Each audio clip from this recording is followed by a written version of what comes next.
Bismillahirrahmanirrahim. Alhamdulillah wassalatu wassalamu ala Rasulillah Sayyidina Muhammadin ibni Abdillah la hawla la quwwata illa billah. Qala al-musannifu al-hukmu tsalits. Hukum yang ketiga. Hal yujma'u bainar rajmi wal jildi. Hal yujma'u bainar rajmi wal jildi. Apakah rajam dan jilid itu dikumpulkan?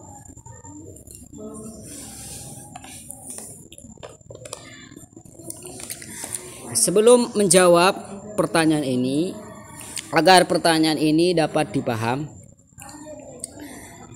ada firman Allah Subhanahu wa taala, "Az-zaniyatu waz-zani fajlidu kulla wahidin minhuma mi'ata jaldah." Orang laki-laki ataupun perempuan, laki-laki dan perempuan yang melakukan perbuatan zina, maka dicambuk mi'ata jaldah, 100 kali ya. Jadi ayat ini menetapkan bahwasanya seorang apabila melakukan perbuatan zina maka hukumnya dicambuk. Dalam dalil yang lain ada dalil yang mewajibkan dirajam orang muhson yang melakukan perbuatan zina, maka hukumnya dirajam. Jadi orang yang sudah mempunyai keluarga, sudah menikah, tapi masih melakukan perbuatan zina, maka hukumnya dirajam.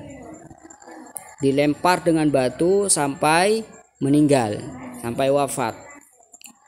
Nah, ketika ada orang muhson, orang yang sudah mempunyai keluarga, sudah mempunyai istri atau sudah mempunyai suami tapi masih melakukan perbuatan zina, apakah kewajiban cambuk sampai 100 kali ini juga dibebankan pada orang tersebut, sehingga orang tersebut itu menerima dua sanksi mi'ata jaldah, 100 kali cambuk, atau juga ditambah rojam sampai mati. Ini maksud dari hal yujma'u bainar rajmi wal jil. Ada orang yang sudah berkeluarga, apakah ketika melakukan perbuatan zina itu juga dicambuk dan dirajam, atau cukup dirajam saja, tidak usah dicambuk? Bagaimana jawabannya? Zahaba, bisa dipaham? Zahaba ahlu zahiri ila wujubil jildi war rajmi. Pendapat ahli zahir itu mengatakan bahwasanya orang tersebut, orang muhson yang melakukan perbuatan zina itu wajib dikasih dua sanksi, sanksi jilid dan juga sanksi rajam. Fi haqqi zani al muhson, mewajibkan kedua-duanya pada orang yang melakukan zina dan muhson. Muhson itu orang yang sudah berkeluarga. Wahiyya ihdar riwayati anil imami Ahmad rahimahullah. Dan pendapat ahli zahir ini merupakan salah satu riwayat yang dinukil dari Imam Ahmad rahimahullah. Pendapat yang pertama. Pendapat yang kedua, wa dhahaba jumhur, mayoritas para ulama, berarti mazhab Syafi'i, mazhab Malik, mazhab Abu Hanifah, dan satu riwayat mazhab Ahmad. Ini jumhur hampir ijma ya, hampir ijma ini sudah. Ila anna haddahu rajmu faqat, yang wajib diberikan pada orang tersebut itu hanya rajam saja. Jadi ketika orang muhson melakukan perbuatan zina, maka hukumannya itu dirajam saja, tidak usah dijilid, tidak usah dicambuk. Wa huwa madhhabu jumhuris sahabati wat tabi'ina wa fuqaha'il amsari wa riwayatil ukhra an Ahmad. Dan pendapat ini merupakan pendapat mayoritas sahabat-sahabat Nabi, tabi'in, fuqaha'il amsar, dan juga ada satu riwayat lagi dari Imam Ahmad. Berarti Imam Ahmad sendiri punya dua riwayat. Satu riwayatnya sama seperti pendapat ahli zahir yang mewajibkan orang tersebut untuk dijilid dan juga dirajam. Dan riwayat yang lain sama seperti jumhurul ulama. Bisa dipaham pendapat-pendapat mereka. Nah, sekarang kita akan memaparkan dalil-dalil dari dua kelompok tadi, kelompok jumhur dan kelompok ahli zahir. Apa saja dalil-dalil mereka? Qala al-musannifu adillatu zahiriyah. Berikut adalah dalil-dalil yang digunakan oleh ulama ahli zahir. Zahiriyah ini pemimpinnya adalah Daud al-Zahiri. Istadalla ahlu zahiri 'ala al-jam'i bainal jildi war rajmi bima yali. Ulama ahli zahir berdalil akan pernyataan kewajiban jild dengan rajam. Mereka berdalil sebagaimana berikut. Yang pertama, dalil yang digunakan mereka, al-umumul waridu fil ayatil karimah az-zaniyatu waz-zani. Adalah keumuman ayat az-zaniyatu waz-zani. Jadi kata mereka az-zaniyatu waz-zani, perempuan yang melakukan zina dan juga laki-laki yang melakukan perbuatan zina. Ini tidak khusus 1, 2 atau 3 orang, tapi ini menyeluruh pada semua orang yang melakukan perbuatan zina. Jadi semua orang yang melakukan perbuatan zina hukumnya wajib dicambuk 100 kali. Apa dalil mereka? Fa inna al, karena sesungguhnya al yang ada pada az-zaniyatu waz-zani itu faidahnya lil jins. Apa maksudnya jins? Umum. Wal umum fayashmalu jami'az zunati, sehingga hukumnya mencakup dan menjangkau semua orang yang melakukan perbuatan zina. Waja'atis sunnatu bi ziyadati hukmin fi haqqil muhsan. Kemudian ada dalil lain, hadis Nabi Shallallahu alaihi wasallam yang merupakan tambahan bagi orang yang melakukan zina apabila yang melakukannya itu adalah muhsan. Ditambah apa? Wa huwa rajmu, ditambah rajam. Jadi kewajiban jilid itu dipaham dari ayat, ya. Kewajiban jilid itu dipaham dari ayat. Adapun kewajiban rajam itu merupakan hukuman tambahan bagi muhsan. Jadi pada dasarnya dia memang sudah mendapatkan sanksi jilid. Karena berhubung dia muhsan ditambah lagi, karena dia muhsan ditambah rajam. Wa huwa rajmu fayuzadu 'alal jild. Sehingga yang muhsan melakukan zina hukumannya 2, rajam dan jilid. Bisa dimafhum? Mafhum. Dalil yang kedua yang digunakan ulama ahli zahir. Hadits Ubadah bin Samit. Hadis Ubadah bin Samit. Apa bunyi hadisnya? As-sayyibu bis-sayyibi. Sayyib ini perempuan yang sudah berkeluarga. Sayyib. Ya. Maksudnya sayyib bis-sayyib. Ya, laki-laki dan perempuan yang sudah berkeluarga, hukumannya jildu mi'atin, itu dicambuk 100 kali. Dan juga ada tambahannya wa rajmun bil hijarah. Wawunya di sini waw mutlaqul jama', ya. Wawunya waw mutlaqul jama'. Jadi kalian sudah tahu dalam nahwu kalau ada waw mutlaqul jama' berarti itu juga digunakan. Contoh seperti ini. Ja'a Zaidun wa Ahmad. Yang datang 1 orang atau 2 orang. Ja'a Zaidun wa Ahmad. 1 atau 2 orang yang datang. 2 orang karena ada waw. Ja'a Zaidun wa Ahmad. Sama juga di sini. Jildu mi'atin wa, berarti hukumannya 1 atau 2? 2. Karena wawunya waw mutlaqul jama'. Wa qad taqaddam, ini hadisnya sudah dibahas. Jim, dalil yang ketiga yang digunakan oleh ulama ahli zahir. Maruwiya an Aliyin karramallahu wajhah, adalah satu riwayat dari Sayyidina Ali karramallahu wajhah, hina jalada Syurahah. Nah, Syurahah ini nama perempuan yang pernah melakukan perbuatan zina. Jadi Sayyiduna Ali radhiyallahu anhu pernah menjilid, mencambuk Syurahah. Kemudian Syuraha dalam statusnya sudah mempunyai suami. Tsumma rajamaha.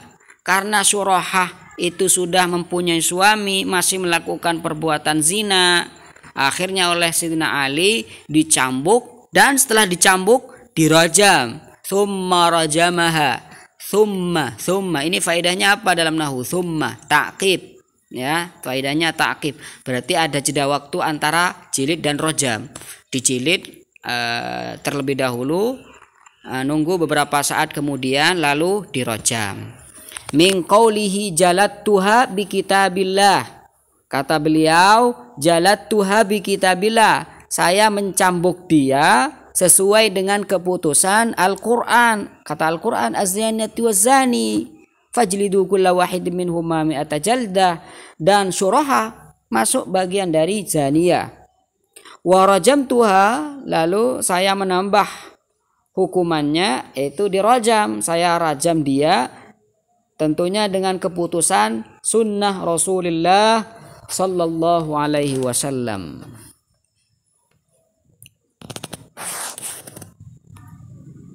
Bertanya po.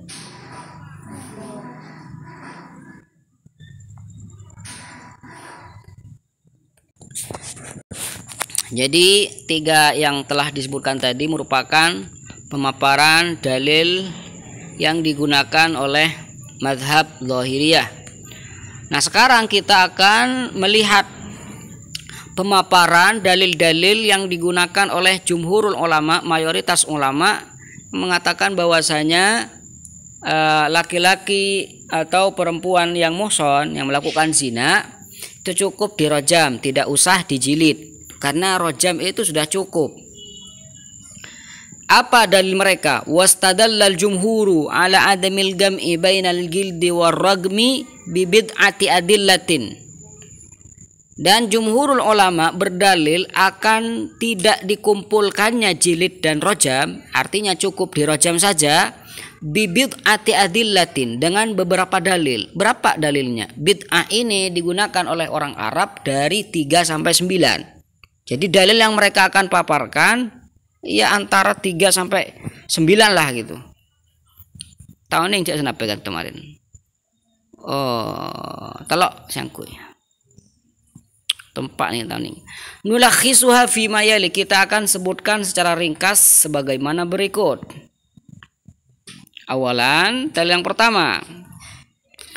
Maruya fi sahihain, adalah hadis yang diriwayatkan dalam Sahih Bukhari wa Muslim. Anna a'rabiyan atan nabiyya sallallahu alaihi wasallam faqal. Ada salah seorang A'rabi. Siapa Arabi? Ada Arabi. Kalau Arabi adalah orang-orang Arab yang tinggalnya itu di perkotaan, namanya Arabi. Kalau Arabi itu adalah orang-orang Arab yang tinggalnya di pedalaman, namanya Arabi. Ya, sifatnya Arabi biasanya tidak terlalu mengetahui akan hukum. Beda halnya dengan Arabi. Diriwayatkan bahwasanya ada Arabi, ada orang Arab pedalaman, atan Nabi, ya, dia berjumpa, mendatangi Nabi sallallahu alaihi wasallam. Faqal, ketika Arabi tadi nyampe pada Rasulullah sallallahu alaihi wasallam, faqal, dia berkata pada Nabi, ya Rasulullah, wahai Rasul, anshuduka billahi illa qadaita li bi kitabillahi ta'ala. Saya bersumpah dengan Allah, saya bersumpah demi Allah di hadapanmu agar engkau memutuskan untukku keputusan diambil dari kitab Allah, kitab Al-Qur'an. Faqala al-khasmul akhar. Jadi A'rabi ini kah atau kar? A'rabi atau kar benteng lain. Akhirnya datang Kanjeng Nabi. Faqala al-khasmul akhar, lalu pihak yang lain, ya, musuhnya itu wa huwa afqahu minhu, dia lebih faqih, lebih alim daripada si Arabi. Naam, kata beliau, kata yang musuhnya tadi, ya, faqdi bainana, Nabi, hendaklah engkau memutuskan antara kami berdua.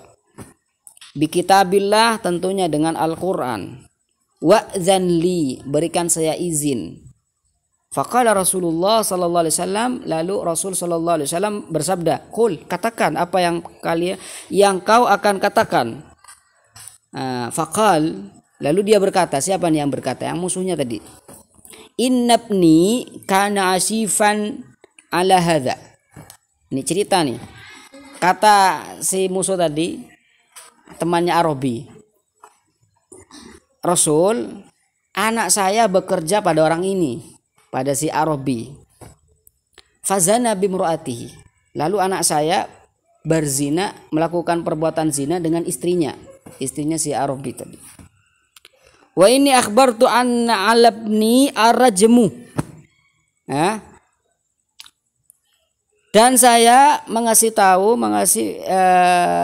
pernyataan bahwasanya anak saya ini yang wajib hanya dirajam. Fafdadaitu minhu bimi'ati syatin wa walidatin. Lalu saya menebus perbuatan tadi dengan mi'ata syah, dengan 100 kambing wa walida. Walida ini perempuan budak, ya, budak perempuan. Fasa'altu ahlal ilmi, lalu saya bertanya pada orang-orang yang alim. Fa akhbaruni anna alabni, karena berhubung anak saya ini masih jomblo, masih gak punya istri. Fa akhbaruni anna alabni jildu mi'atin wa taghribu amin, bahwasanya yang wajib pada anak saya itu hanya dicambuk 100 kali kemudian diasingkan selama 1 tahun.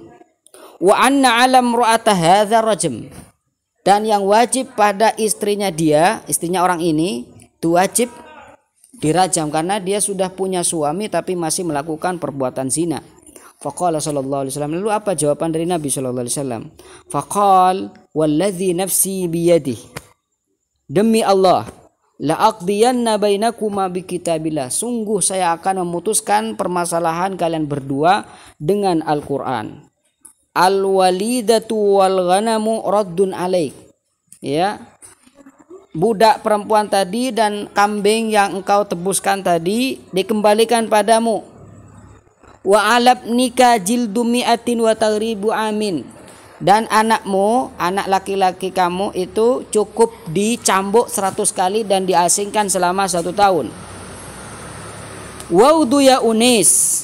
Unis ini tasghir dari Anas. Unis nama salah satu sahabat. Unis, ya. Unis, pergilah engkau, pergi ke istri si orang tadi. Fa ini tarafat farjumha, apabila istrinya orang ini mengaku bahwasanya dirinya melakukan zina, maka rajamlah dia. Nah, mana pengambilan dalilnya? Nabi Shallallahu alaihi wasallam tidak menyuruh Unis ini untuk mencambuk dan merajam. Cukup Nabi Shallallahu alaihi wasallam bersabda apa? Farjumha.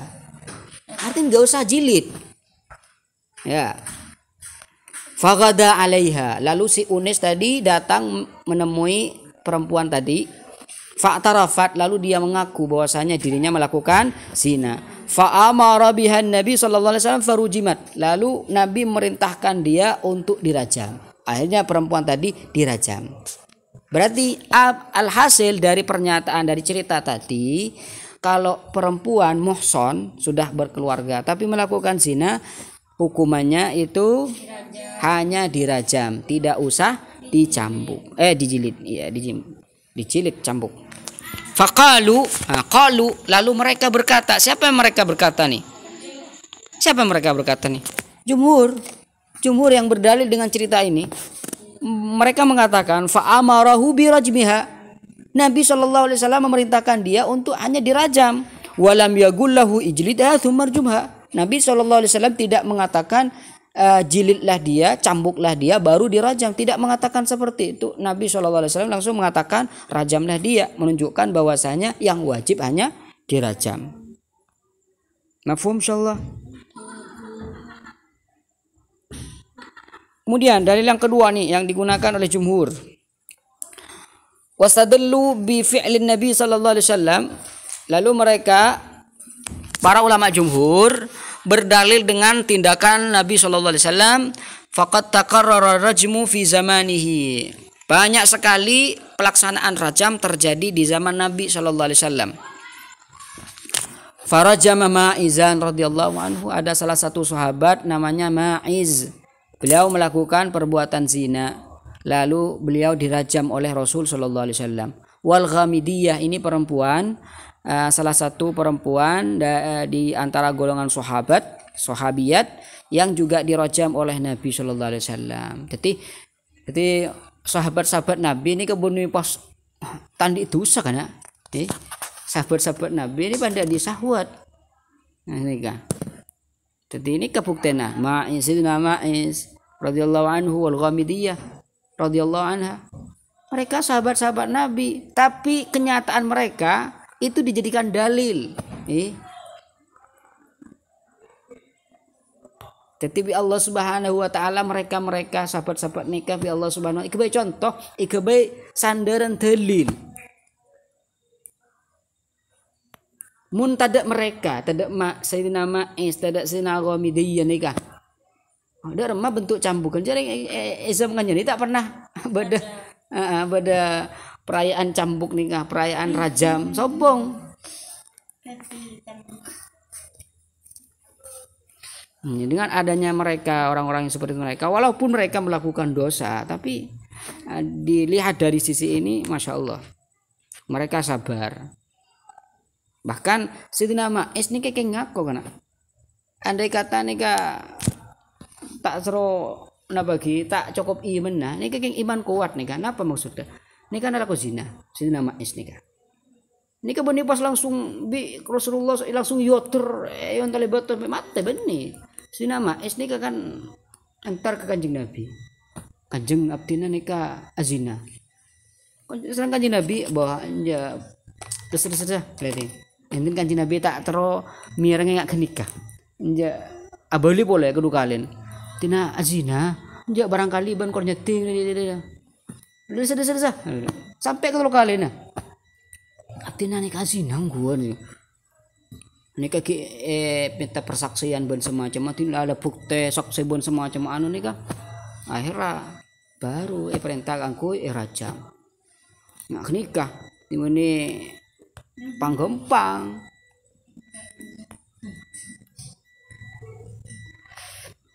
lu Ghamidiyah nih boleh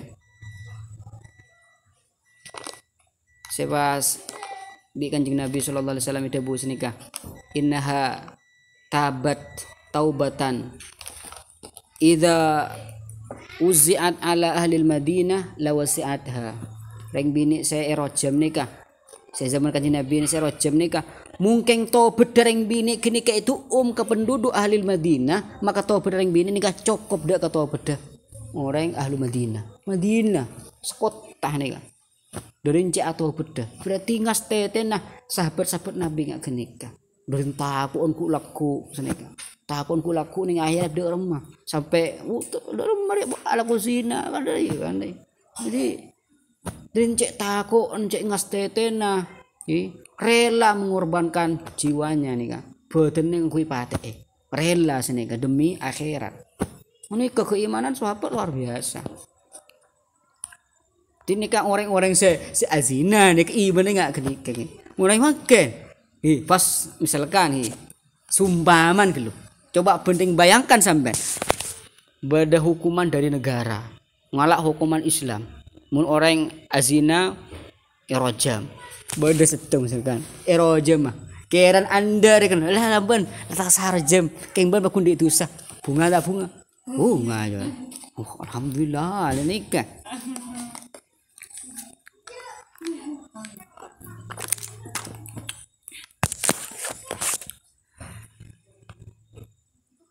salisan dan yang ketiga wastadallu bil maqul aidan dan mereka berdalil dengan logika aidan faqalu innal gharada minal gild az-zajr wa ta'dib tujuan dari jilid adalah zajar ini membuat efek jera. Ta'dib hanya mendidik orang tersebut. Fa idza hakamna alaihi birrajm fala yabqa thamata da'in ila al-jild. Kalau misalkan diputuskan dirinya itu dikasih hukuman rajam, maka tidak ada pendorong lagi untuk dijilid. Karena tujuan jilid itu adalah untuk membuat efek jera, maknanya jera. Kalau sudah di rajam ya lebih ya cukup sudah ya. Tujuannya itu sudah cukup. La'anna al-jilda ya'ra 'anil maqsud alladhi syuri'a al-haddu lahu wa huwa al-insijar. Karena kalau masih dijilid otomatis faidah jilidnya itu tidak ada gunanya ya. Karena tujuannya membuat efek jera. Dan itu sudah ditemukan ketika orang sudah dirajam. Artinya rajam cokop lah dia untuk menjera. Tahu sagi cepet-cepet dan semacam. Karena hadha syakhsa sayurjam hatta al-maut. Karena orang ini akan dirajam sampai mati. Fala yanfa'ul jiddu ma wujudir rajam. Jadi jilid itu gak berfaedah sama sekali dengan adanya hukuman rajam. Pada wa mithluhu idza wajaba al-ghuslu ala insanin yadkhulu ma'ahu al-wudu. Misal ada orang ya melakukan hadas kecil, misalkan kencing misalkan. Orang kencing itu kan wajib wudu ya. Setelah kencing dia berhubungan, berarti berhubungan mewajibkan adus atau mandi besar. Sekarang apakah dia seakan kalau memandang kejadian dia seakan-akan mempunyai dua kewajiban, yaitu kewajiban ambil wudu, kewajiban mandi ya. Tapi berhubung di sini sudah ada yang lebih besar, ada hadas yang kecil, maka yang kecil masuk yang besar, jadi cukup mandi. Jadi gak wudu pun itu sudah cukup. Idza irtafa'a kata ulama, idza irtafa'al hadatsul akbar irtafa'al hadasul asghar. Kaidahnya kalau hadas besar sudah hilang, maka otomatis hadas kecilnya pun juga ikut hilang. Sama juga yang di sini. Rajam ini lebih besar daripada jilid. Iya, kalau sudah dirajam maka gak usah dijilid.